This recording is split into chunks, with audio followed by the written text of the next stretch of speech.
being here and for your willingness to participate in this essential and hopefully dynamic dialogue tonight. Now let's begin with our first question. Since the Supreme Court's decision to overturn Roe versus Wade in the Dobbs case, abortion has remained one of the most divisive issues in the country, driving turnout on both sides of the debate. Congresswoman Perez, you stated that you support protecting abortion access in light of the Dobbs decision. How do you plan to represent the views of your constituents who support these rights? And are there any restrictions on abortion you would consider? Thank you so much, Melanie, and thank you to Lower Columbia College for hosting us tonight.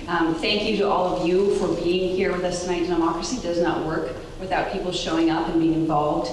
So thank you, and thank you to our law enforcement for being here and keeping us safe. Sincerely appreciate you all. And my name is Marie Perez. Before being elected to Congress, I ran an auto repair and a machine shop with my husband. We built our house in rural Escambia County ourselves. Because my husband had a great drafting teacher in high school, we drew the plans ourselves with a pencil. I have a 3-year-old. When I decided to run for office, he was 8 months old. So this was top of mind, how drastically things can go wrong when you're pregnant. We're giving birth at older ages. Things can go terribly wrong. And I've seen in DC that these laws are written by these staffer bros with ties. They don't know what it's like to be pregnant. They don't know how difficult, they don't know what preeclampsia is, and so the idea that we're going to have a federal regulation that accounts for all of that difficulty and nuance is just not reality, and that's why I support a woman's right to access health care, full stop. I don't want to see our limited resources in law enforcement be spent figuring out, having the sheriff show up on your porch and asking you to prove if your miscarriage was intentional or not. That's not good for democracy. My values as a business owner, as a woman who lives on a gravel road in a rural community, are the same values that you all share. There's the local issues that we need to see reflected in Washington, D.C. I ran for Congress because I'm tired of D.C. politics inflicting themselves on our communities and our priorities. I want to see our value and our culture in Southwest Washington reflected in the policies and priorities of DC, not the other way around. Thank you. Mr. Kent, your stance on abortion has drawn attention in recent months, with some voters questioning changes in your position over time. How would you clarify your current stance, particularly on issues such as late-term abortion and exceptions for cases like rape or incest? Yeah, well, thank you guys so much for having me. I'm going to mess with this and kind of just pull this out here. I'm Joe Kent. I had the honor of serving our country for a little over 20 years, a Green Beret, went to combat 11 times. I'm also a father, also a Gold Star husband. I lost my late wife, Shannon Kent. She was killed fighting ISIS in Syria. I recently remarried, so I've been blessed twice with 2 great women in my life. So this topic, I think, is very, very divisive, and I think it's very, very important to discuss up front. So I appreciate you guys bringing it up right away. So I 100% support the Supreme Court's decision to return the divisive issue of abortion back down at the state level. I would not support a federal abortion ban. I support full access to IVF and contraception. What I really want to focus on is I want to focus on bringing down the costs of raising children.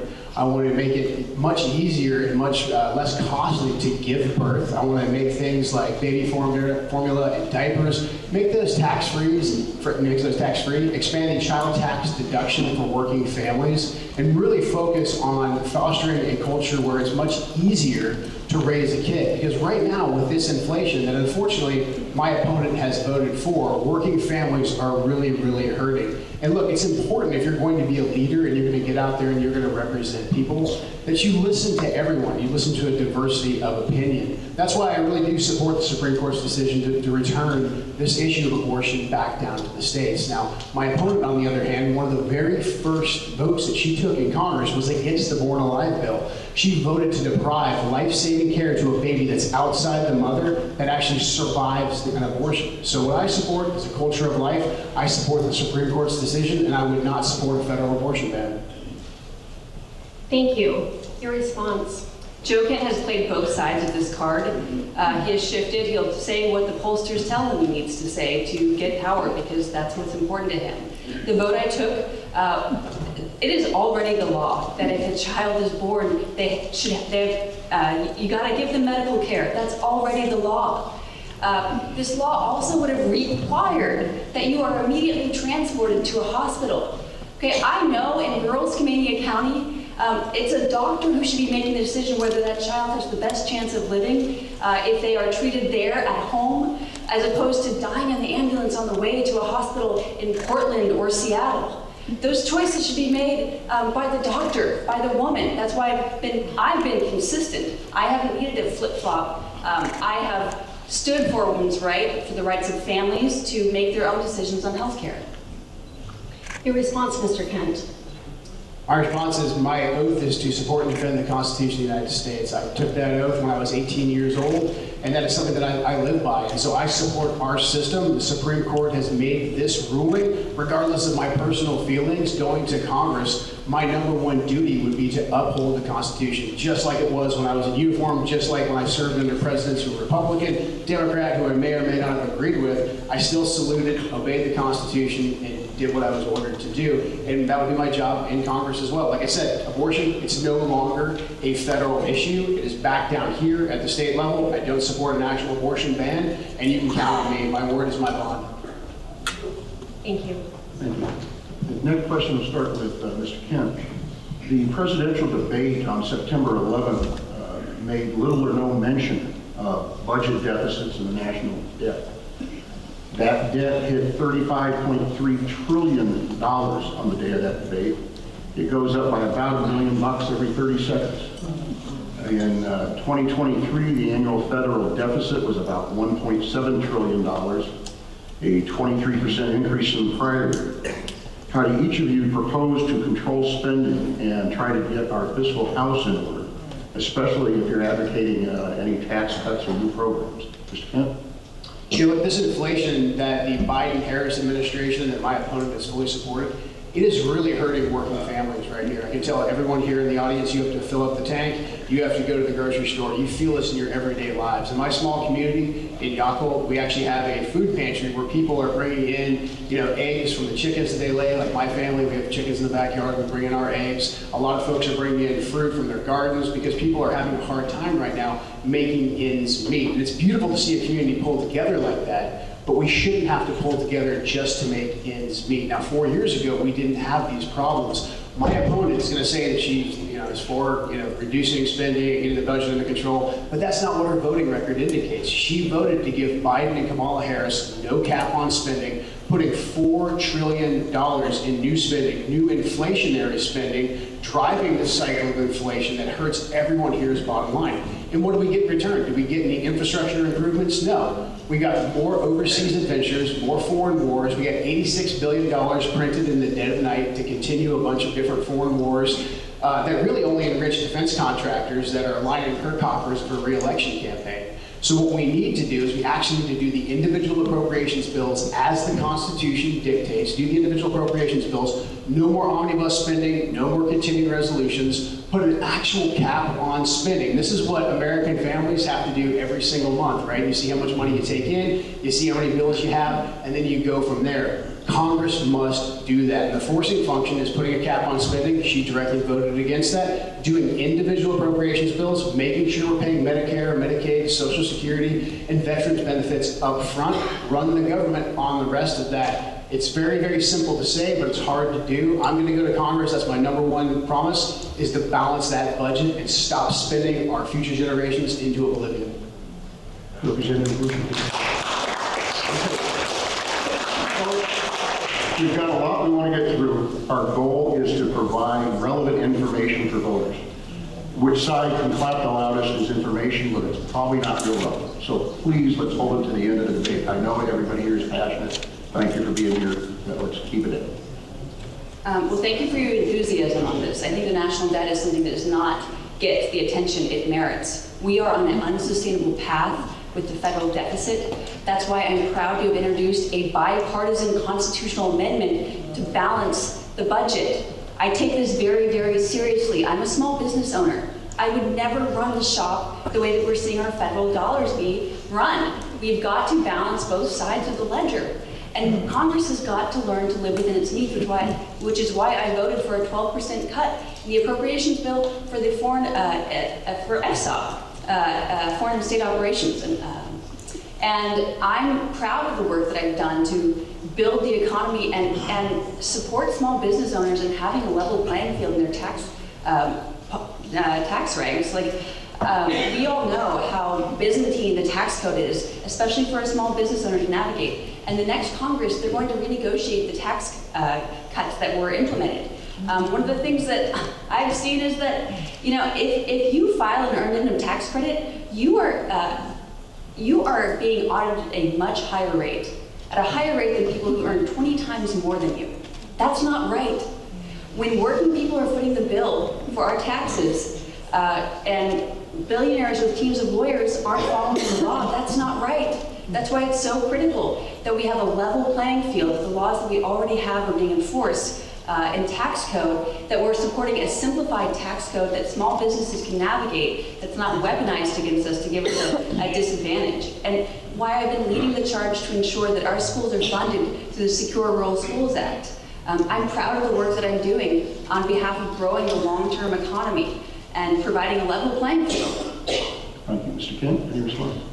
If she was serious about balancing the budget, she wouldn't have voted for no cap on spending and $4 trillion in new inflationary spending. It's great to have these ideas. However, when you've been in power for 4 years and you've approved these budgets that have done nothing but increase inflation, we actually have to take you on your word, and we have to take you on your voting record. And so look, when people vote, that actually tells you exactly how they're going to conduct themselves in Congress. The current path is completely and totally unsustainable. She's talking about, she shaved a little bit off here, shaved a little bit off there. She's voting to give benefits to illegal immigrants that are brought into our country. She's voting to spend $86 billion overseas, all new inflationary spending. And that's what we're just getting started with. I mean, this spending by this Democrat administration with the Democrats in Congress is completely unsustainable. It's $2 to $2.5 trillion over what we take in actual tax revenue. We've got to codify it that we only do the individual appropriations bills, and we put a concrete cap on spending so no matter who's in the White House, they actually have a budget they are forced to live within.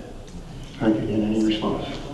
I've been in office for 2 years, not 4 years. I have been running a family business. I've been raising a son. I've been doing the work to ensure that Americans can invest in things that last, that we have the right to fix our own stuff. Farmers are being boxed out of fixing their own equipment, just like we see in the automotive industry, like you see with your consumer electronics or maybe your home medical equipment. I think it's critical that we're supporting families and being able to own their own homes, build their own homes, have the skills to do that by supporting shop class and junior high. That's the long work of building an economy that works for all of us, that builds durable wealth in the middle class.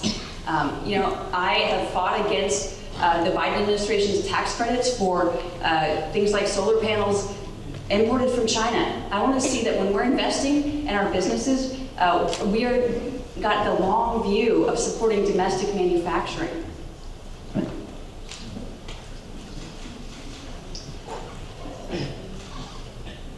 You have differing views on the war in Ukraine. Congresswoman Marie Perez, what is your rationale for supporting continued U.S. assistance, and what limits, if any, would you place on further involvement?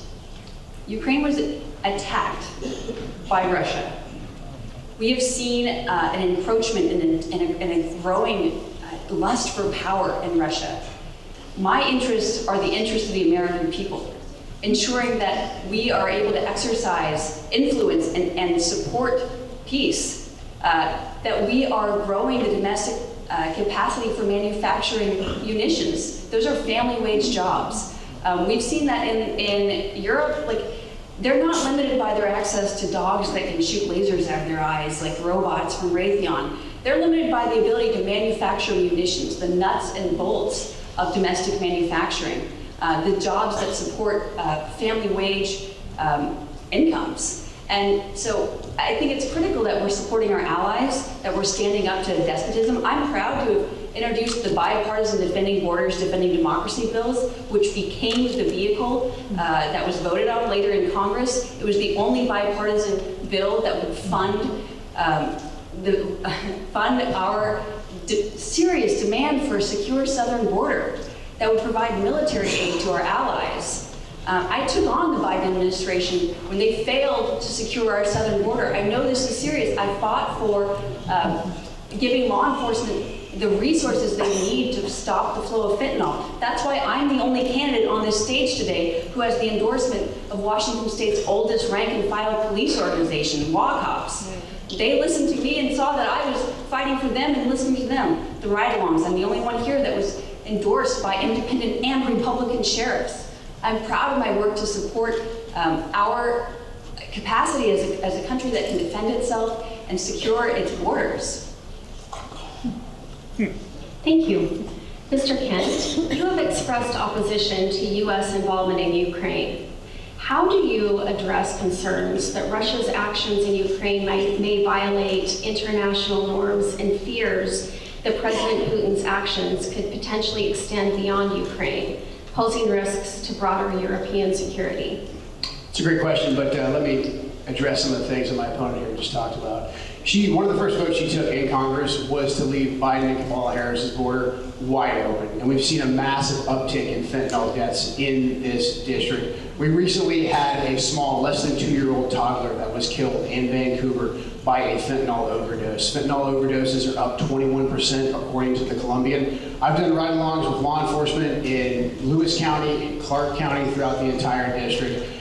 They will all tell you, every single one of these law enforcement officers will tell you, this fentanyl is coming from the wide open southern border. As a matter of fact, I even went and put boots on the ground, got ground truth, went down to the southern border myself to witness this. And this is a direct result of one of the first votes that she took. Now, this so-called bipartisan legislation that she's talking about that proposed securing our border, but also at the same time sending $60-some-odd billion to different foreign countries to fund foreign wars, it did nothing to secure the border. It sounds great, but there was no money dedicated to actually securing the border. It didn't close the asylum loophole, so if my opponent had actually gone down to the border, she would see that the millions of people that are flooding into our country, they're coming over here and they're immediately claiming asylum because Biden and Kamala Harris made that your golden ticket into America. And then the fentanyl comes across. So my number one priority before we start talking about defending other countries' borders is defend our nation's borders. We're $36 trillion in debt, growing every 100 days you talked about. We simply cannot afford to fund other people's border security ahead of our own border security. As for the war in Ukraine,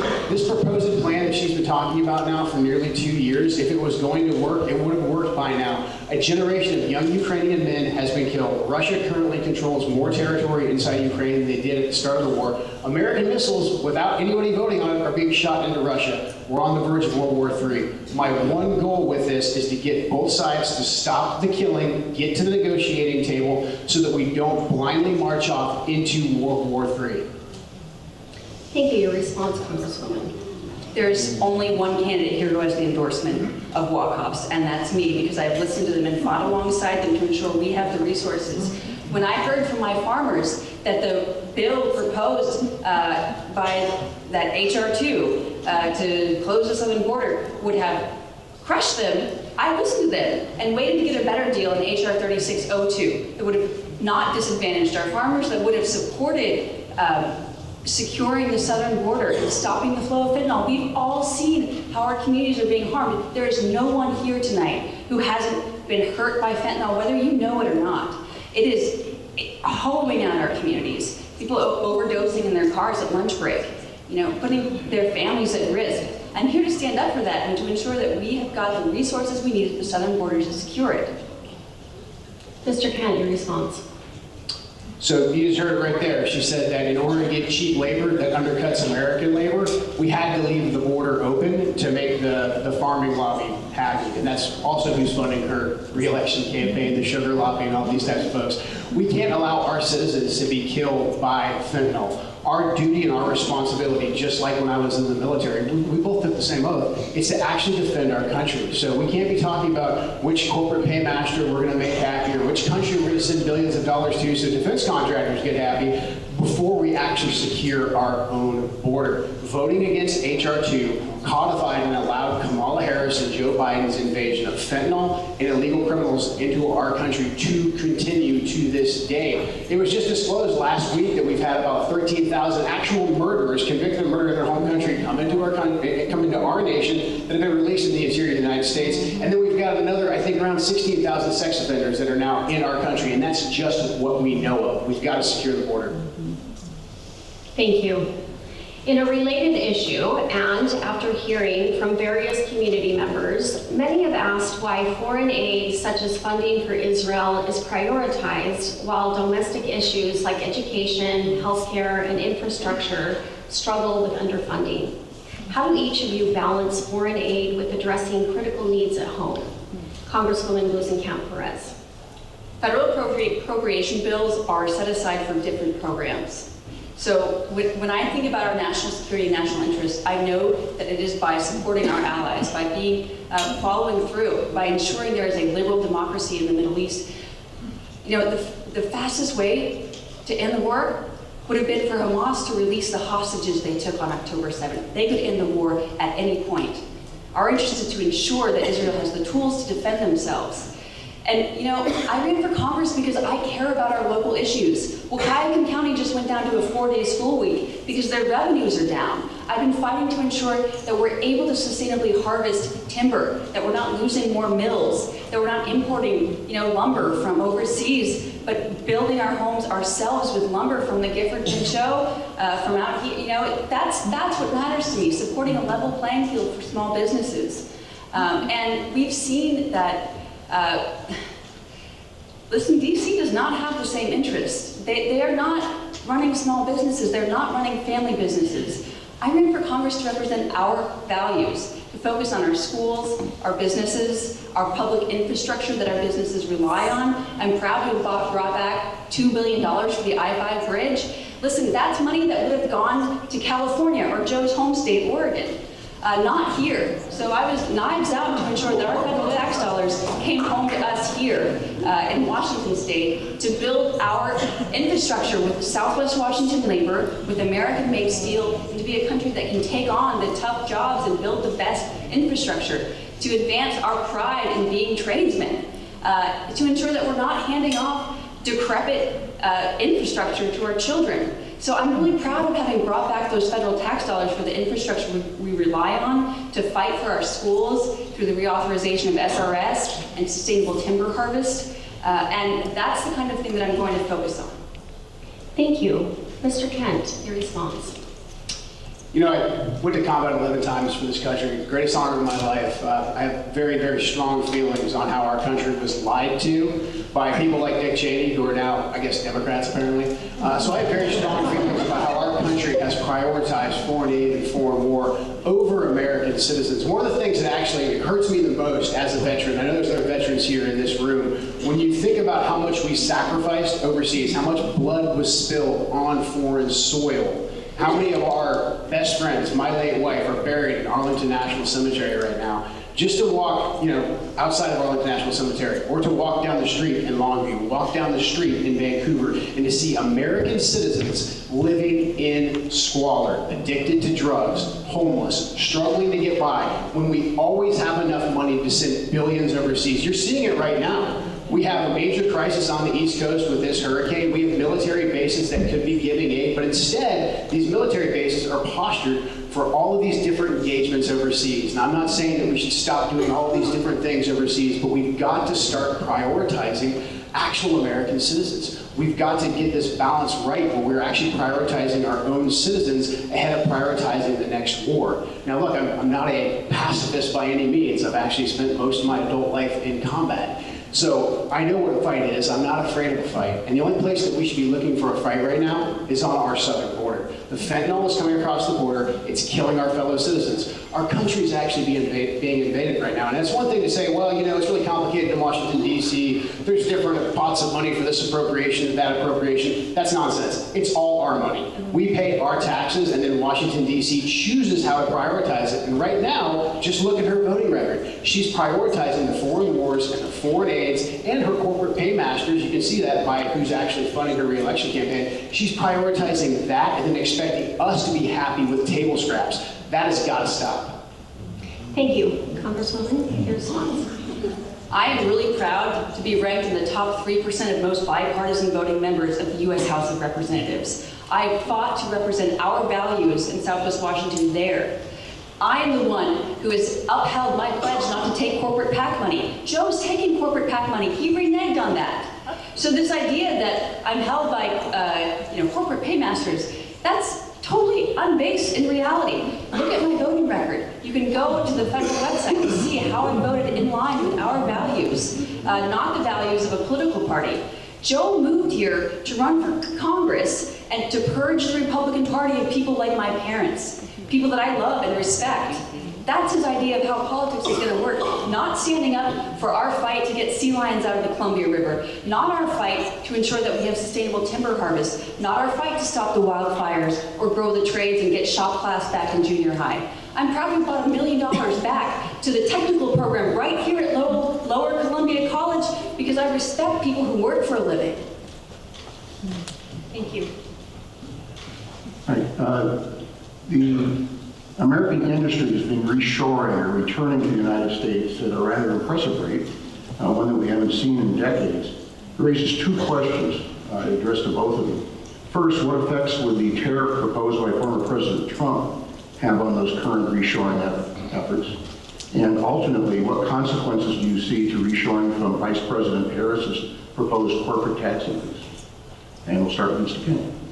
Yeah, let me go back and address some of this. When she says she doesn't take any corporate PAC money, go to MarieWatch.com, see who funds the Blue Dog ARC PAC that she's the co-chair of. It's the military-industrial complex, it's big pharma, it's big tech. It's even some foreign companies like AstraZeneca who's given her nearly $1 million. Maybe she'll tell us tonight what she promised those big corporations in order to fulfill their needs. And I think you can see that by her voting record. You can see exactly what she's prioritizing. In terms of trade, look, we've got to prioritize American labor, and we've got to prioritize actual American manufacturing. I was pretty disappointed to see when my opponent voted to ship high-paying American manufacturing jobs overseas to China. She gave Biden the permission to go to the Chinese Communist Party to source the electrical vehicle charging stations. Those could have been high-paying American tech jobs that we could have manufactured right here in the district. Now, I've gone out and I've talked to actual entrepreneurs here in the district, like at United Precision, the Harlow family. It's a family-run technology company that does American manufacturing. And right now, they're actually working very competitively as a small shop in the defense space. However, their business has really been hurt by votes like the ones that she took to ship those jobs overseas. So now she can say she's for the working class and maybe some unions or whatever endorse her, but her voting record tells a much different tale, just like her financing. This is why we've had to establish the MarieWatch.com site. So you can actually do your own homework, you can check and see what her actual voting record is. The tariffs are a very, very strong policy. We've got to actually reward and bring back American manufacturing, and we've got to penalize companies that want to ship their manufacturing base overseas. And then look, tariffs are just fair. We ship our goods over to other countries, they tariff us. We need at least reciprocal tariffs on the goods coming back here. We've got to give American workers and American manufacturing a competitive edge. Because look, we can't compete with the slave labor from the Chinese Communist Party or other countries. We've got to prioritize American workers and American jobs. Ms. Perez. You don't need to go to Joe's off-brand website to see my vote record. You can check the federal government's website where my votes are very clear and reported opposing the tax breaks for solar panels that are manufactured overseas or the batteries that we can't recycle here. I've opposed the California emission standards that would have made it impossible to buy an internal combustion engine. I've supported an all-of-the-above energy policy that ensures that we have access to clean, renewable, predictable energy from all sources. I will always vote to support the infrastructure small businesses rely on, what our community needs. Joe spent a lot of time talking about foreign policy, but the reality is like there are things very close to home that need fixing and need supporting. And so I'm proud to have stood up to these policies that would have hurt domestic manufacturing. It's one of the reasons that I've supported getting money back here to Lower Columbia's technical program.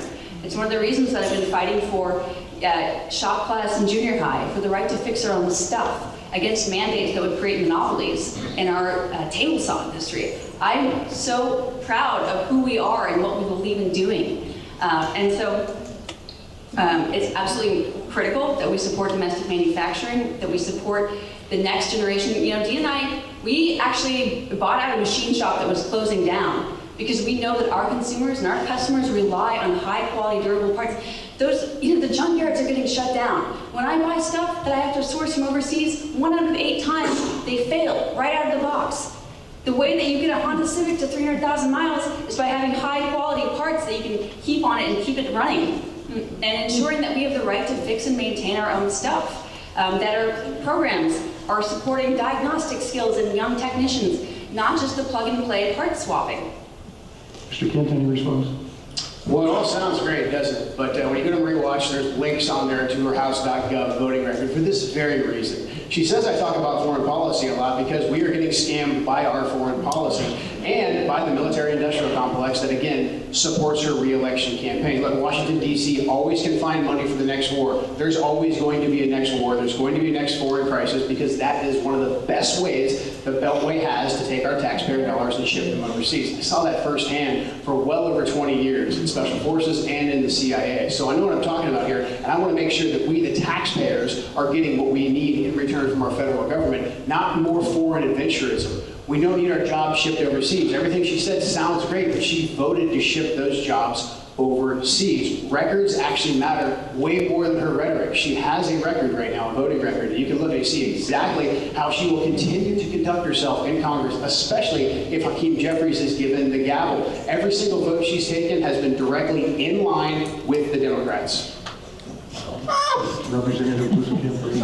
I mean, facts don't lie. I am in the top 3% of most bipartisan members of the U.S. House of Representatives. That's a fact that can't be refuted. And it's not driven by partisan politics. It's driven by loyalty to my community. I don't care what the Beltway thinks. I care about my reputation at the gas station, at the grocery store, at daycare drop-off. We've seen, Dean and I drive 45 minutes each way to bring my kid to daycare. That's 4 hours a day when you account for all the car seat stuff, right? That's a lot of gas money. So I focus on how we can support more competition, get in-home daycares back, ensure a predictable regulatory environment for our businesses. So when companies are thinking about bringing back and again, working with the best labor in the world, they know that they have a predictable, reliable, clear regulatory environment to come back into. As a small business owner, I navigated that. I had OSHA show up at my shop and ask me if the AC machine was a welder. This is a dude with the power to shut down my business. I know what it's like. I'm proud of my work on the small business community to fight for us. Thank you. Obviously, based on the responses you've both given up to now, our southern border is an issue. Both of you have run television ads in which you pledged to, and I quote, secure the border. What do you mean by the phrase secure the border, and what specific actions do you intend to take to live up to that pledge? And we'll start with you, Representative Perez. From day one, I took on the Biden administration for their failed policies to secure the southern border. I demanded that they institute remain in Mexico and exercise their authority under Title 42, build a bipartisan coalition to move legislation that would fund our border patrol. I voted for the highest workforce at the border we've ever seen in our nation's history. I hear our community when they hurt from fentanyl deaths. That's real. That's hurting us right now. It's the kids that my son plays with, their families, our family, people I love. So it's critical that we secure the southern border, that we are thinking about how we support people in having a better path, that young people have hope, that they can own a home and raise a family, that they can, do as well as their parents did, own farmland again. Those are the things and the policies that I've been supporting to stop the demand for fentanyl and the border policies I've been supporting to stop the flow of fentanyl. That's why I have the WACOPS endorsement, because I listen to them. I support things like Jag Burn. I support the policies that create more assets and ability for our law enforcement to intersect the trafficking of fentanyl in humans and defund the cartels that have got their boot on the neck of so many small businesses in Mexico that fund themselves through human trafficking. That's the fuller picture of humanitarianism. Not letting the cartels run wild through human trafficking at the southern border, but funding Border Patrol, ensuring they have the technology to intersect fentanyl, whether it comes through legal ports of entry or through our ports. I don't think people really care if the fentanyl that kills their kid comes from this northern border or the southern border. They both need to be secure. And I take it very seriously in ensuring that, it's easier to get into rehab than it is to get high. Those policies that can grow back the middle class and the people who make and build and grow and fix things in our communities. Thank you, Mr. Kent. Yes, just let me clear something here. When she says that she's voted across party lines, every single so-called bipartisan vote that she took was immediately preceded by a vote on strict party lines. So every single time on the rules vote, the procedural votes, to actually kill Republican legislation to secure the border, to prevent illegals from voting in our elections, she voted straight party lines, which indicates exactly how she'll vote if we don't take back this seat and if we lose our majority in the House of Representatives. We will get just 4 more years of absolute chaos working against the Trump agenda, and we'll continue to have our southern border wide open. One of the first votes she took was against H.R. 2. H.R. 2 would have actually finished construction of the southern border wall. It would have increased resources down there. Most importantly, H.R. 2 would have stopped this foolish asylum process that we have right now, where we let people come directly into the country to claim asylum, and then they're paroled into the interior of the country and given a legal status. Now,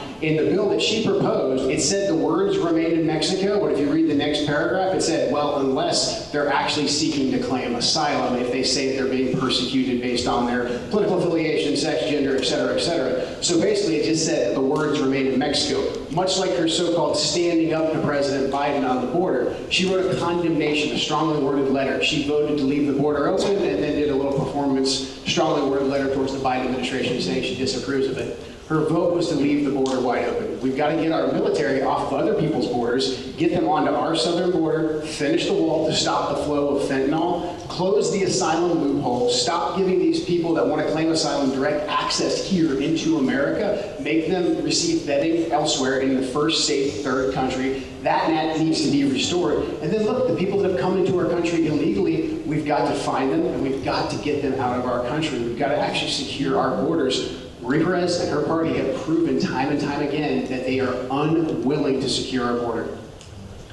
For Joe, this is all about party politics. He's talking about, we've got to take this seat back, we've got to do things, and about these like weird procedural votes he's trying to go after me on. That's not real. What's real is our values here, and advancing those and voting in line with our community's values to fund securing our southern border, to ensure our police officers have the resources they need. This is not about partisanship. This is not about political football. This is not about going to the southern border and live streaming yourself there for likes. This is about taking real action, ensuring that we have the resources we need. And that's the work I've done. That's the work I'll continue to do. I'm proud of upholding our community's values. So procedural votes are what actually gets bills on the floor. She doesn't want you guys to know that, but that's the truth. You can go ahead and look that up. Procedural votes matter very, very much. They actually probably matter more than policy. If you control procedure, you control what policy is actually written. That's why she doesn't want you to focus on her actual procedure votes. And yeah, I went down to the southern border. I've been twice. I go and I get ground truth. I want to see what's actually taking place. That's what I did in the military, and that's what I'll do in Congress. It's very, very important to see the actual carnage that's being inflicted upon our nation and how it reflects here. That's why I've done ride-alongs. That's why I've actually been out there when the Centralia police officers were hunting down and arresting actual fentanyl dealers that had just distributed fentanyl that was killing people up in Lewis County. So look, Marie has proven time and time again with her voting record, and more importantly, I would say the way that her party wants to govern, that they are completely unwilling and incapable of securing our border. This invasion is what they want to codify into law. They've been in power for 4 years. She's been there for 2 years. They've done nothing but flood our country with illegals and fentanyl. This is your second time squaring off in a congressional race. Given your shared history, what question would you pose to each other that might not have come up in round one? We would like you to limit your question formulation to about 30 seconds so that you can have a succinct response. We'll start with you, Mr. Kent. Yeah, so I have 2 sons, but I also have a young niece, and she's getting ready to start playing sports in schools, like a lot of people have young daughters or young grandchildren here in schools. Marie, why did you vote to allow biological men to compete against women on the athletics field? And why did you allow them to have biological men enter women's spaces like locker rooms, dressing rooms? why did you vote to allow men into women's shelters and other protected spaces? Can you please explain that to the people here tonight who may have daughters?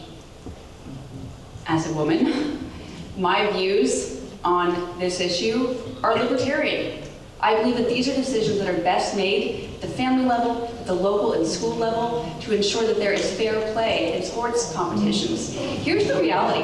The bill that Joe is nailing me over, the reality here is that that bill would have opened the door to general examinations of girls as young as 5. Okay, let me stop it for just a moment. Do we really have to go through this? Do we really have to go through this? Yes, we do.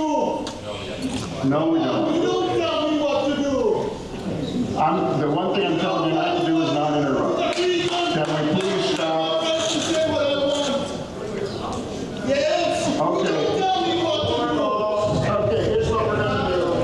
I know just like you do. Yes, I will interrupt. Shut up.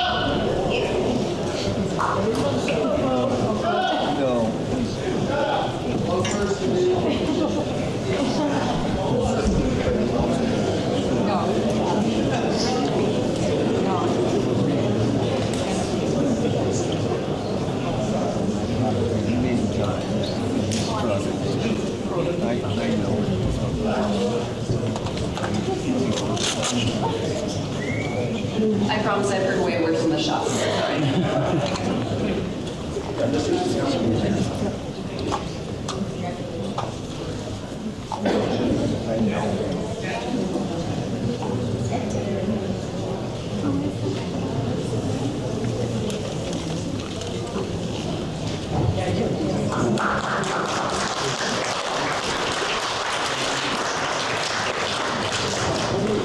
Now, we remember where we were. Yeah. Go ahead. Joe spends a lot of time talking about this issue. He also spends a lot of time talking about not supporting kitchen sink bills. The reality is the bill I voted against was a kitchen sink bill that would have drastically infringed on the safety and security of families and girls in sports. It would have opened the door to general examinations of girls as young as 5 years old. That's not the America I believe in. It would have created a mechanism to track menstrual cycles in athletes. Like, that's weird, okay? That's not what's normal. What I support in our public education is bringing back penmanship in geometry, right? Those are the things that we want to see in schools, not general examinations. Thank you.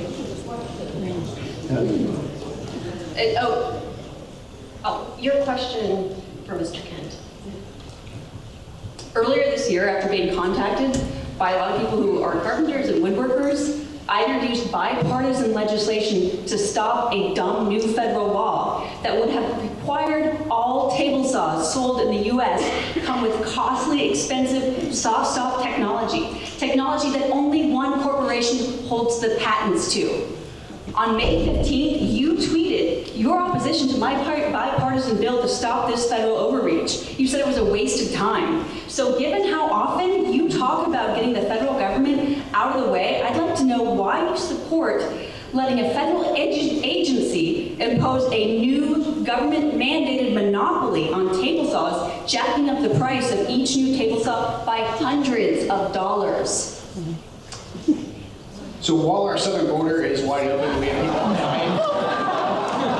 While the price at the pump and the grocery store is really hurting working Americans, Congress is doing these little performative measures, like say, I'm going to regulate this one little piece of equipment here and there. We have major problems in our country right now. And when we have congressmen out there, congressmen and congresswomen out there, talking about these tiny little minuscule bills that don't affect the vast majority of the country when our southern border is wide open, while in the dead of night, they're voting to send $86 billion overseas, new inflationary spending that's only going to make the world more and more dangerous. Yeah, I think it's pretty safe for us to say, why are we worrying about table saw regulations when most Americans can't afford groceries, and when we literally have toddlers that are dying from fentanyl overdoses after she voted to leave the southern border wide open? Maybe there's some good part of that bill, maybe there's some bad part of that bill. It's a great discussion maybe to have back down at the state level, or maybe once we get our out-of-control government spending under control, we can address things like that. But we've got a lot of other big issues right now where the federal government is absolutely failing us. So this performance and entertainment and all that, it's nothing but a pure distraction to keep our eyes off of the open southern border, the out of control inflation, I don't know, putting men into your daughter's dressing room, and all of the other problems we have that are well within the federal purview. Now look, I do want to get the federal regulatory system out of our natural resources industries, and I want to protect American manufacturing jobs.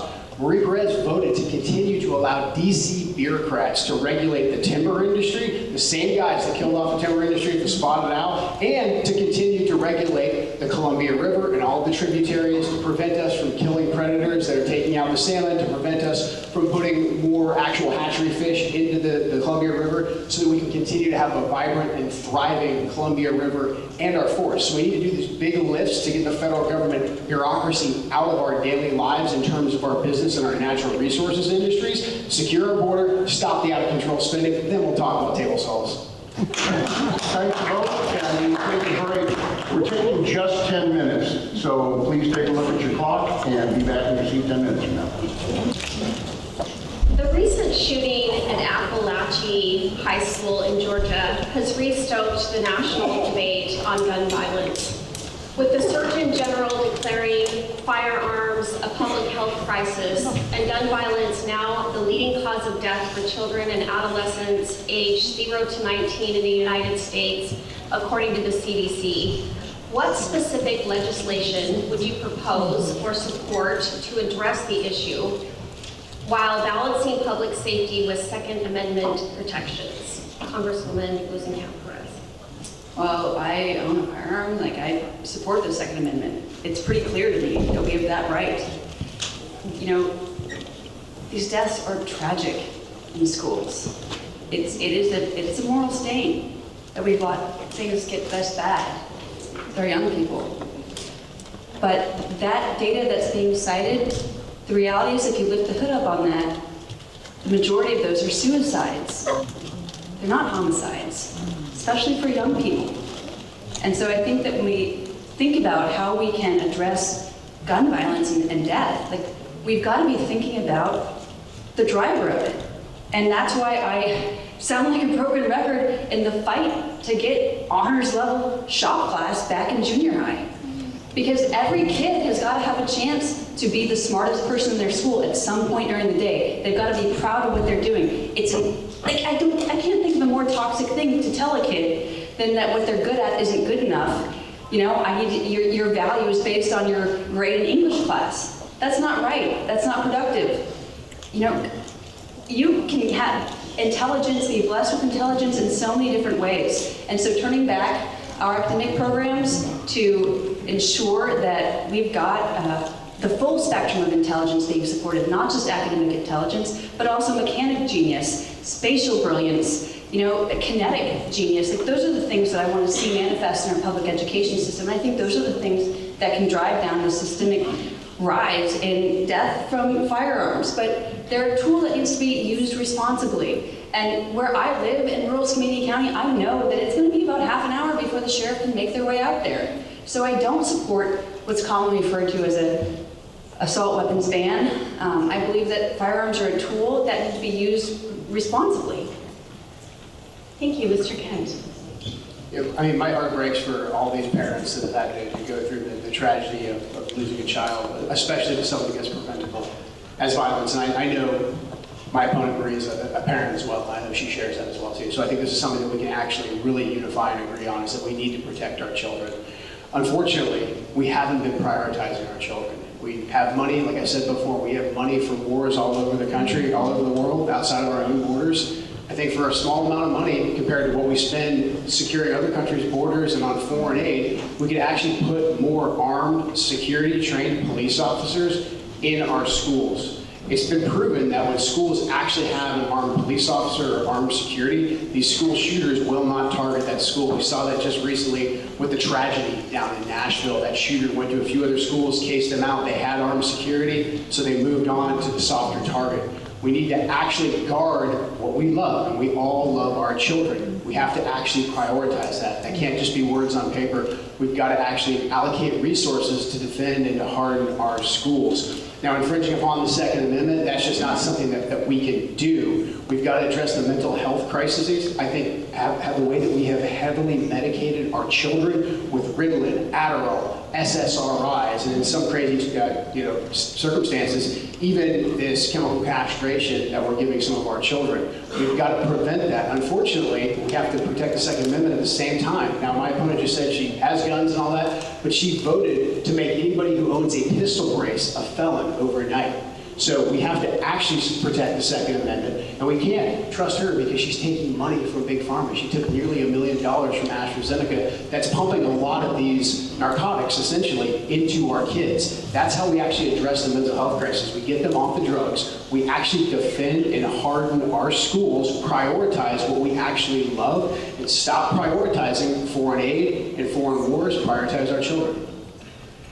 Congresswoman Perez. Washington recently enacted new gun control laws, including a ban on high-capacity magazines. Should Congress enact some of these restrictions in the name of reducing gun violence? I think that Washington State has done some things that are productive, and I think they've done some things that are going to be overturned in courts. The Second Amendment is clear in our right to bear firearms, and those discussions and like the top-down solution here, I don't see as productive.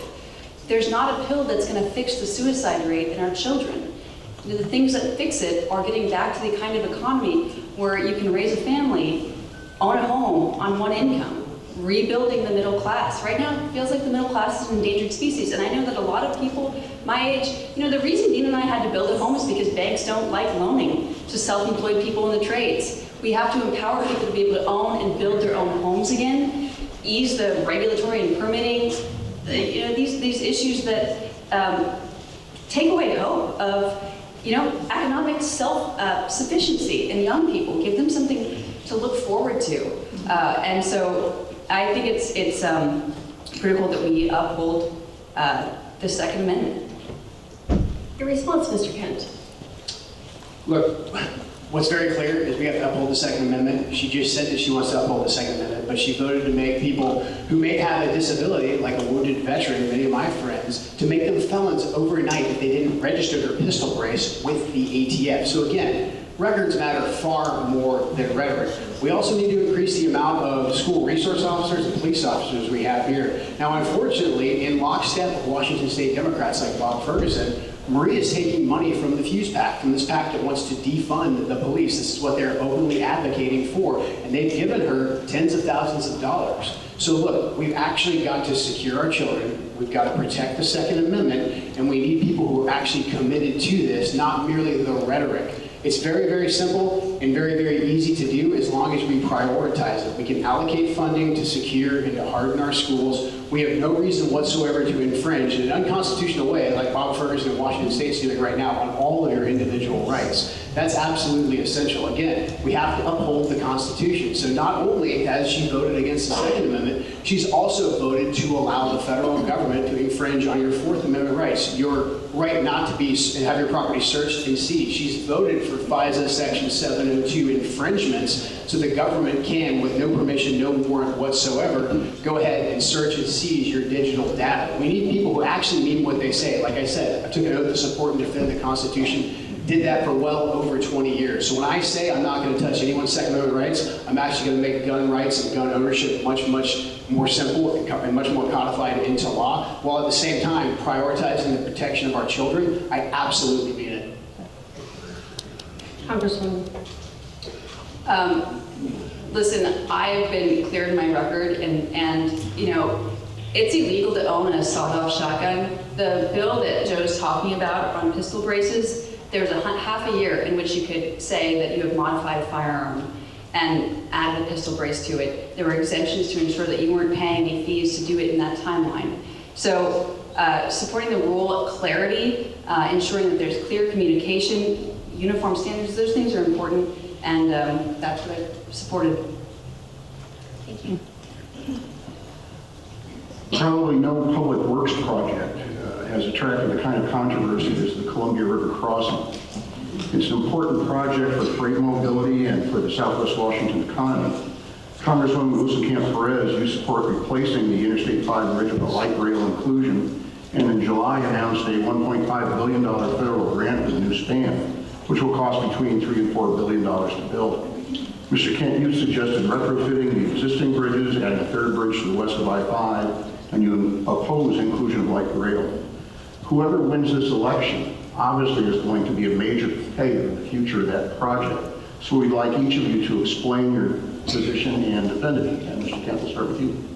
Yeah, absolutely. Look, we need an actual third bridge. The current plan right now that Democrats in Washington State, including my opponent, have proposed, it spends a lot of money and it replaces a 3-lane bridge with a 3-lane bridge. That does nothing to actually alleviate congestion. And by the way, we're going to get light rail that dumps downtown Portland's problems into downtown Vancouver. Now look, it's not just me that dislikes light rail. The voters in Clark County have shot down light rail and tolls every single time it has been on the ballot. So we cannot let the federal government come in and say, well, we gave you some money, so therefore you're just going to have to accept light rail. That's a great deal for Oregon. I grew up in Oregon. I live here now. Unfortunately, my opponent, what she's not telling you, is that her business interest is actually over on the Portland side of the river. And the light rail and the tolling, it's a great deal for Portland. It's a horrible deal for Washingtonians.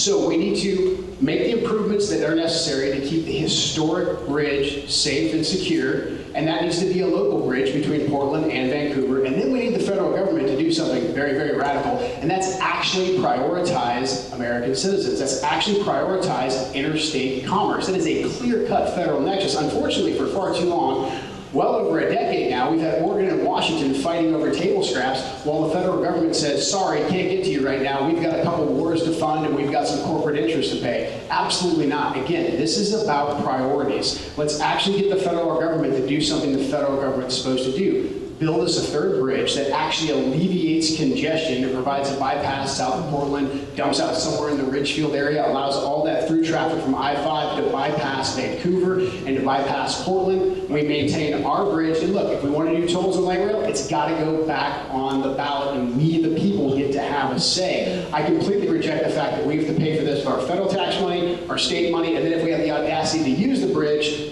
with a toll, that's completely unacceptable. No tolls, no light rail, third bridge. You really have to reach deep into a DC think tank to call a 107-year-old decrepit, functionally obsolete bridge a historic bridge. That's a new one. I love that. You don't bring back, I did not bring back $2 billion to replace the decrepit bridge by sending an email asking for money, please. No, I did it by bringing the Secretary of Transportation to come stand on the bridge in the rain, feel it shake when the log trucks go past, and say, this bridge is rated as functionally obsolete. It's 107 years old. Would you bring your 3-year-olds in the car over this? No, you wouldn't. We've got to ensure that we have the infrastructure that our small businesses rely on. $132 million of freight crosses that bridge every day. We cannot afford to let that collapse into the Columbia River. Joe said that he's going to have it dump out somewhere around Ridgefield, okay? Somewhere around Ridgefield is farmland. So what Joe's actually proposing is eminent domaining farmland, adding another third bridge.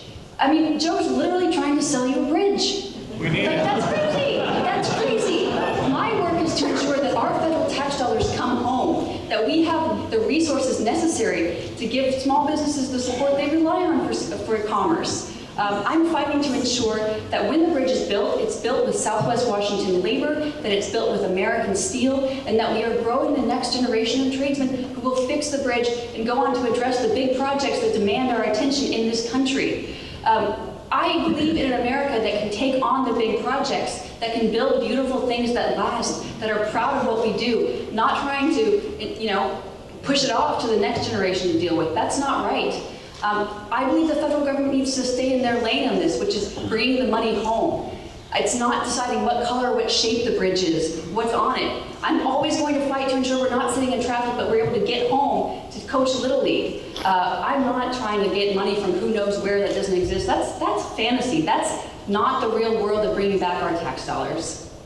Mr. Kent, any response? It's only a fantasy for a current set of priorities that prioritizes the major corporate donors, that prioritizes foreign aid and foreign wars over actual American infrastructure. So look, I mean, it's just very simple. I am saying that we need a third bridge because you can't relieve congestion by replacing a third bridge with a third bridge. Retrograding, whatever, it's still a 3-lane bridge. We still have a growing Vancouver and Portland area that still gets a ton of through traffic from I-5 trucking. So there does need to be a third bridge in order to actually adjust for the growth and to alleviate the congestion. If we're just going to spend billions of dollars to replace a 3-lane bridge with a 3-lane bridge, we most certainly don't need to put light rail and tolls on it, but that's something that she doesn't want to talk about because this plan has light rails that the people of our district and our county have voted against on 3 separate occasions. And look, that light rail won't stop in Vancouver. It's going to continue up the I-5 corridor. So, you know, if you live here, you might get the opportunity to have vagrants from either Seattle or Portland dumped off onto your doorstep with this current plan.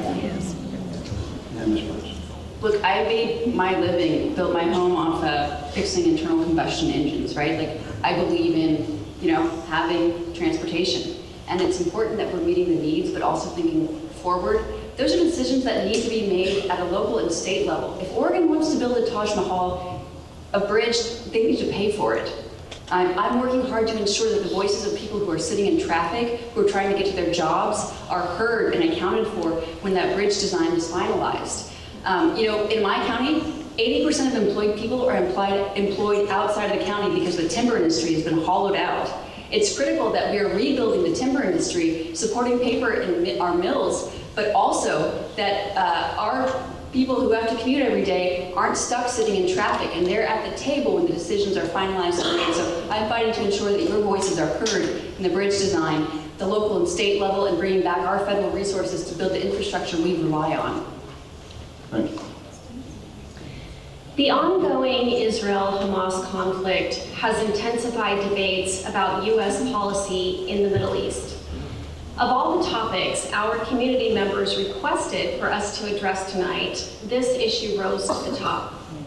As members of Congress, how would you approach the role of the U.S. in the region over the next year?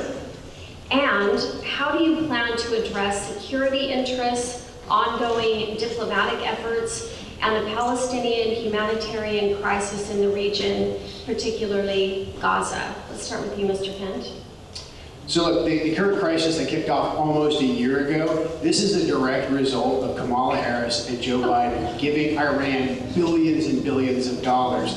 Under President Trump, we had the historic Abraham Accords. Regardless of how you feel about the people that negotiated that, we had a historic peace in the Middle East. We had Sunni Gulf Arab states cooperating with Israel for a very specific reason, because Iran was a direct threat to both of them. We economically isolated Iran. We did some key counterterrorism strikes, like the killing of Qasem Soleimani, who was soaked in the blood of American soldiers. I went up against that guy when I was in Iraq. So we had the Iranians isolated, but we weren't in a hot war with them.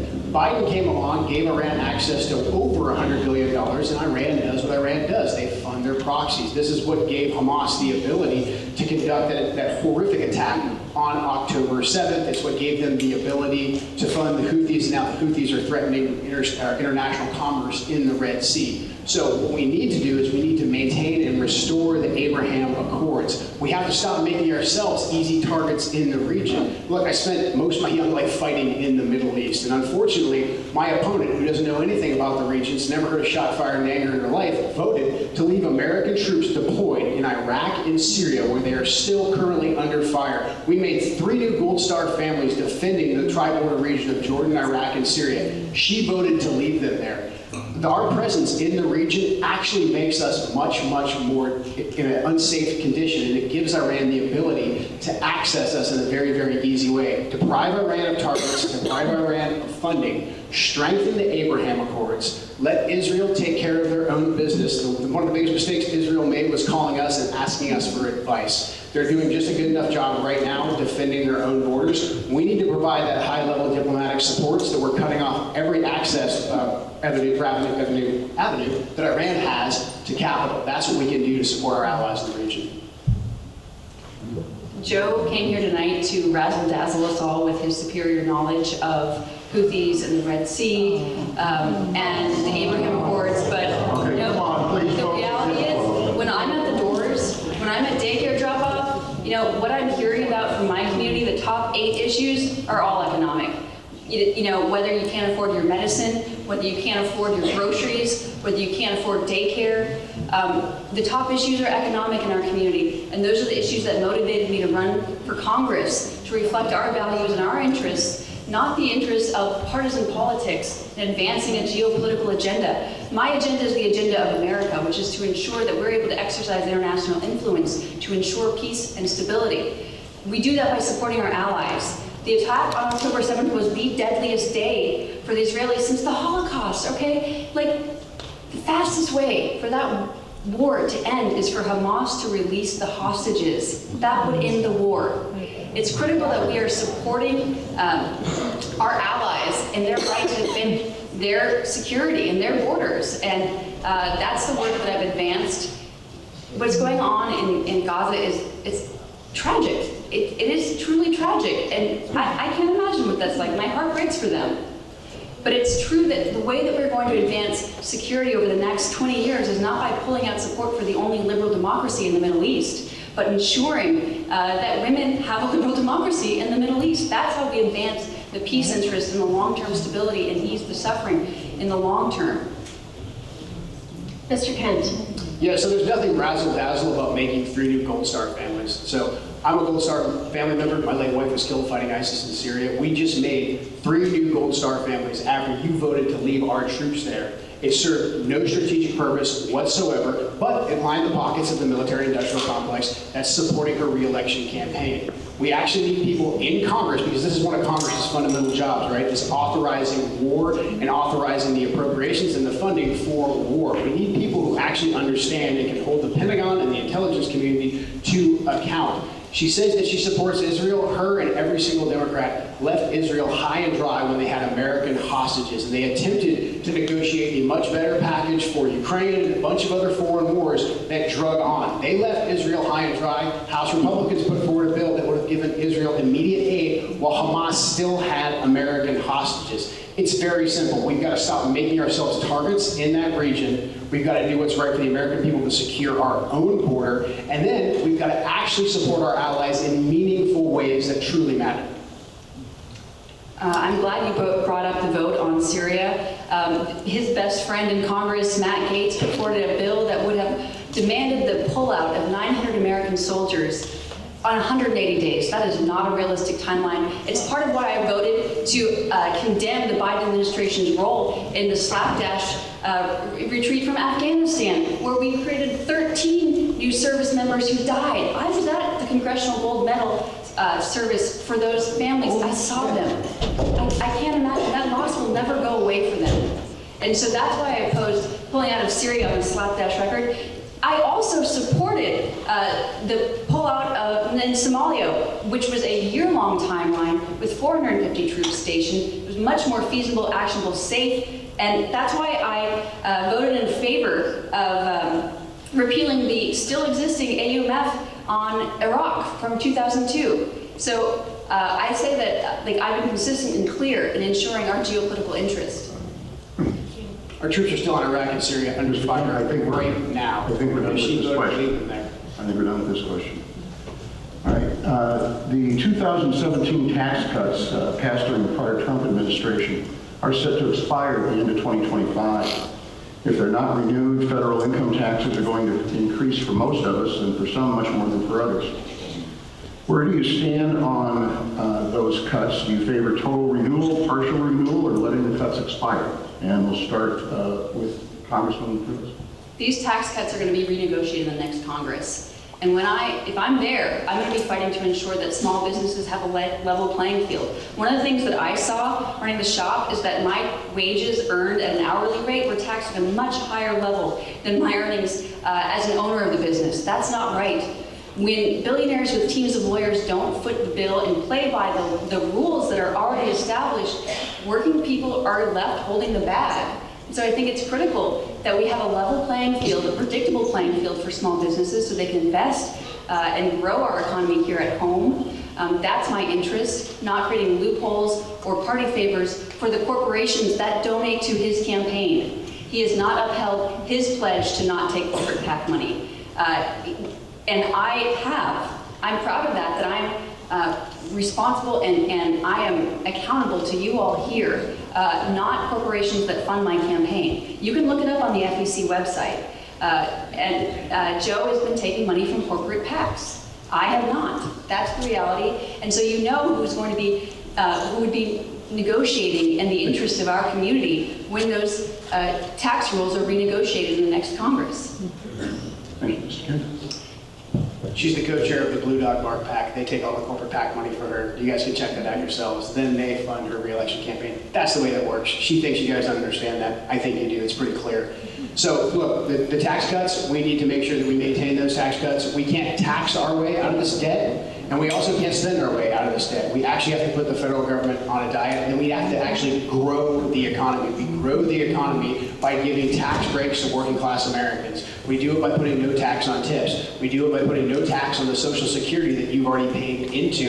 That's how we actually grow the economy. We work very, very diligently and hard to actually secure our border, deport the people who came here illegally. She voted to give actual government assistance that none of you get access to people who have come into our country illegally. That's got to stop. We can't continue to fund these folks coming over here. We have to cut off their ability to depress working class wages. All the illegal immigrants that have come into our country, these guys are nothing but one big corporate tax subsidy from the government for leaving the border open because they hire the illegals. The illegals drive down wages. They drive down the negotiating power of American workers. We need to get them out of our labor pool and actually start putting our workers first so they're making a fair living wage and not having to compete with illegal immigrants or compete with specialized visas that take away jobs from tech workers, and also so that our American manufacturing doesn't have to compete with overseas manufacturers that will use slave labor. We've actually got to start putting our country first, bring back our manufacturing, implement tariffs that puts us on a level playing field. That's how we're going to ease a lot of the tax burden, because we need to give more tax breaks to American taxpayers and American workers. We can fill that void by tariffing people who want access to the American economy. Look, we've seen the blueprint for this. We actually saw working class wages rise under President Trump. We can easily bring that back. President Trump just needs a Congress that's actually going to support him and not fight him. You can hear clearly that this is about partisan politics for him. It's about delivering a Republican majority. I'm not here for that. I'm here for us. And when you look at the way that I've fought for money to come back here, it's to ensure that Ryderwood, our seniors in Ryderwood, have a reliable water system. It's to get dollars to our rural sewer systems. I'm not trying to get a dog park named after me the way some of my colleagues are. I'm trying to ensure that we have reliable water systems in our country, that we have roads and bridges that will last and be an asset. Joe keeps talking about blue dogs because blue dog pack, blue dog bark dogs, because he doesn't want to admit here that he's taking corporate PAC money. I'm going to be negotiating on behalf of the interest of our community as somebody who's actually navigated it as a small business owner in the trades, who's fought to ensure we have the next generation of machinists and people who know how to make things last in our country. Not to get wrapped around the axle about whatever the things, these partisan talking points he's landing on. And Mr. Kent. You got notes right there. Who am I taking corporate PAC money from? I mean, she's taking money from the military-industrial complex, Raytheon, Lockheed, the rest of them. She's taking money from Big Pharma to include AstraZeneca. She's taking money from the defund the police PACs, from Big Tech. Look, the list goes on. She's taking money from the sugar industry so that she can continue to subsidize the way that sugary beverages and foods are prioritized in food stamp programs to keep our young people obese, and so that they need then pharmaceuticals from Big Pharma to make America on this perpetual cycle of being sick and ill. So what we need to do is actually get all these corporate interests out, stop prioritizing foreign war and foreign aid, and actually prioritize our citizens. He didn't say my name. Do I get to respond when he does that? I mean, he asked me who he's taking corporate PAC money from. He's taking money from the same organization, Citizens United, that gave corporations the same access to funding and involving themselves in our local and federal and state elections. That's who he's taking money from. The same people who took away our right to control our elections. 30 seconds, Mr. Kent. I think Citizens United sent me $2,500. She's taken almost $1 million from AstraZeneca. Just go ahead, MarieWatch.com, look at the Blue Dogs receipts, look at who they're taking money from. She's probably got 4 or 5 ads to every ad that I have on, and that's exactly why. Look, when you talk about how you don't want to fund a bunch of foreign wars and you want to seal up the border and cut off the corporate interests from cheap, free labor, and you want to bring back American manufacturing, there's not a lot of corporate lobbyists knocking on your door offering you a deal. But if you have her voting record, there's ample opportunities for corporate lobbyists to stuff your re-election coffers. Mr. Kent, the Biden administration is considering breaching the lower Snake River dams to help endangered salmon runs at an estimated cost of $20 billion. Proponents argue this would restore vital ecosystems, while opponents, including utilities and Columbia River ports, warn it could reduce hydropower generation and disrupt shipping routes. What is your position on this proposal, and would you support the necessary appropriations for breaching the dams?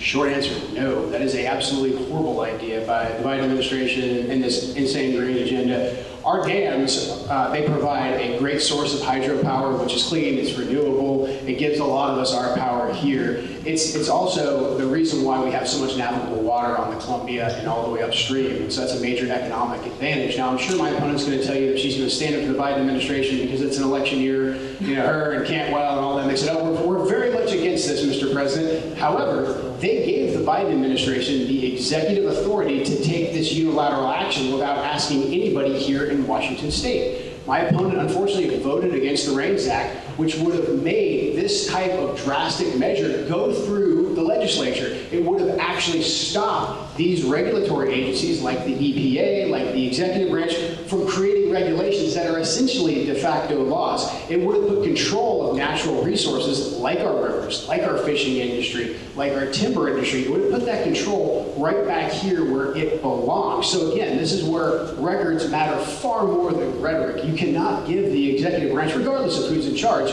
this unchecked power to simply regulate their way into making and creating laws. Now, luckily, the Supreme Court actually agrees with us. So we have a real opportunity here with the Chevron deference being overturned. We have the ability right now to go through and to dismantle the administrative state and return control back down to the U.S. House of Representatives and the Senate. And that gives all the people here in this room, that gives every single American an actual seat at the table in negotiating these very, very critical and impactful decisions. We're not letting bureaucrats in Washington, D.C. do that. Unfortunately, my opponent, regardless of what she says here, she voted for just that, to allow the D.C. bureaucrats to continue to make these sweeping and drastic regulations that affect all of us without it becoming an actual law. Your response.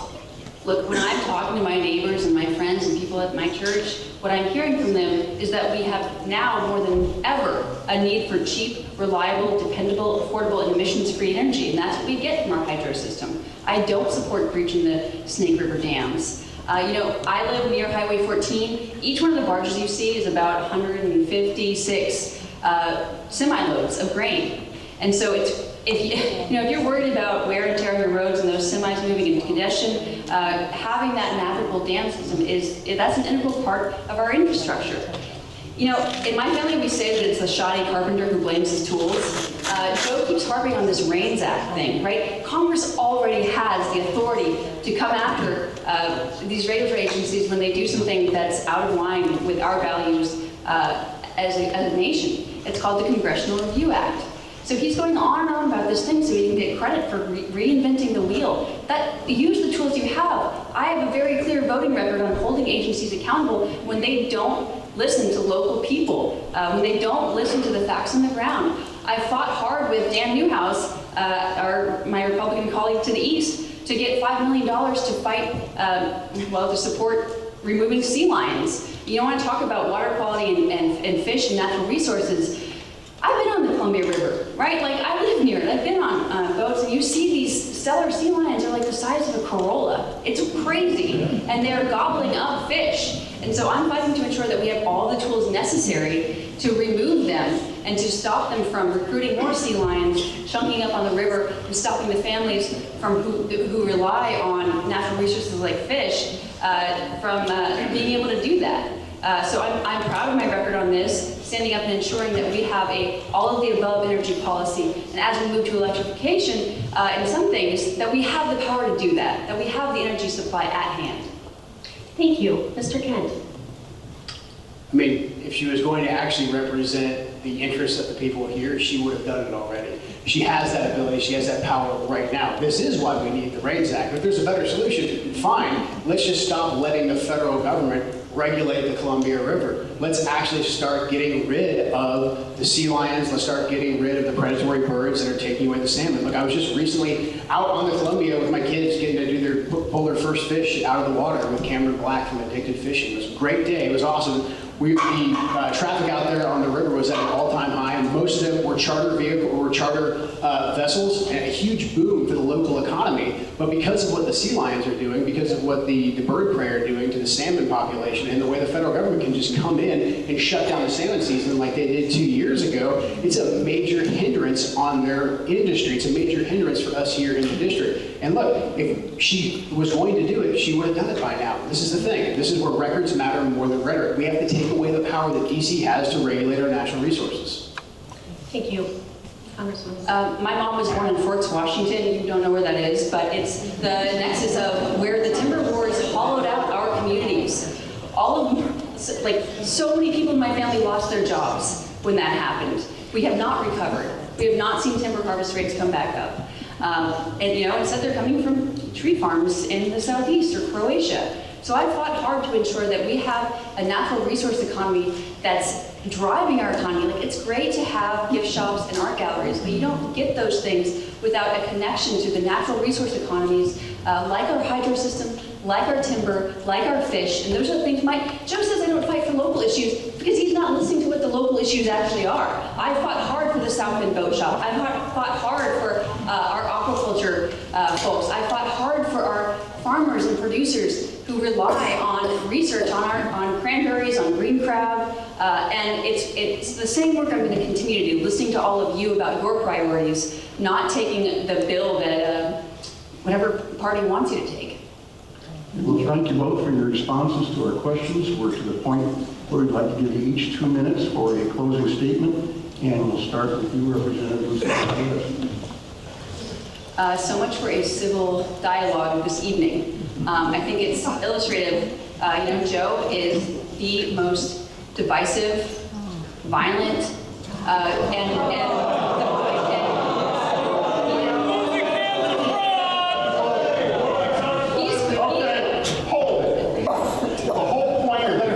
is to give people information that they can use. Yeah. It's not to see who can yell the loudest. We're about 3 minutes, 4 minutes away, so everybody just please act like an adult that much longer. Joe Kent put a Proud Boy on his paid campaign staff. And this round, he developed a shell corporation for his campaign to funnel all his expenses through to hide who he's hiring. All right, that's not being level with our community. The Joe Kent who showed up tonight, who's here to take partisan votes, to have a single party control over rural America and the trades, like that's the same Joe Kent who's going to show up in Washington, D.C. I will be the same person I said I was going to be. Somebody who has an independent voting record, who's from here. My family's lived in Washington State for 6 generations. I was married here. I built my house here, did my damnedest to give birth in Skamania County. And I am going to fight for our values and our culture in Washington, D.C. That's why I'm in the top 3% most bipartisan members of the U.S. House of Representatives.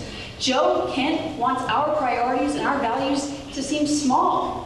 He wants it to feel small, but if he's saying that my accomplishments and my values and my record in DC are small, then he's saying transportation for rural veterans is small. He's saying that standing up to President Biden for his failed border policies is small. He's saying that ensuring law enforcement has the resources they need to fight the flow of fentanyl is small. Funding roads and bridges is small. Supporting the timber industry and our paper and pulp industries is small. Those things aren't small. They're our values. They're your values. I'm here to listen to you and hear what's important to you and reflect that in Washington, D.C. I will continue to fight for our values there. I will continue to be the same person I've always been. I won't change my stance when the political pollsters tell me that's what I need to do to get elected. I have a durable vote record that you don't need to look up on his knockoff website. You can see it. And so I would be honored to continue to represent our community in Washington, D.C. Mr. Kent?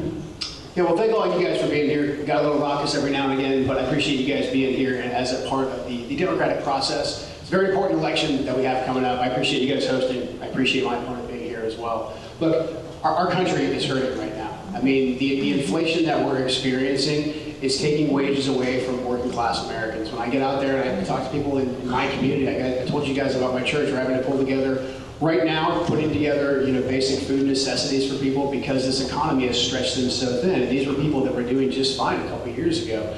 And unfortunately, when you get out there and you talk to folks, they say, hey, I was doing well a couple of years ago, but now I'm barely making ends meet. And you talk to young people, their ability to move out and get their own apartment, their ability to afford a new home, that's all being absolutely and completely squandered and thrown away because of this out-of-control economy. And look, it's really disappointing that my opponent wants to talk about, name calling and all these different things and trying to present me as some sort of scary person when she voted for this inflation. She's been there for less than 2 years. We've got $4 trillion in new spending. That just simply can't go on. Look, when I get out there and I talk to the people in the community, everyone's having a major issue right now too with this out-of-control crime. We've talked a lot about fentanyl this evening. We talked about the toddlers that are being killed in our district because they're exposed to fentanyl. We're talking about how many people have lost a loved one due to the scourge of fentanyl. It comes from the southern border. I don't think it's just a performance to go down there and get ground truth. I wanted to see for myself. Something else I saw that I got to share with you is that we also have a ton of foreigners coming into our country who are not our neighbors. We have the potential of another terrorist attack coming, and that's approaching very, very soon. That's something that I take very, very seriously. It's time to send someone to Washington, D.C. who's not going to prioritize simple party politics, the military-industrial complex, big pharma, infringements on our basic civil liberties. And it's time to actually represent the people. And that's what I'm going to do for you guys in Washington, D.C. It was an honor for me to fight for this country for over 20 years. I'd be honored to represent you in Washington, D.C.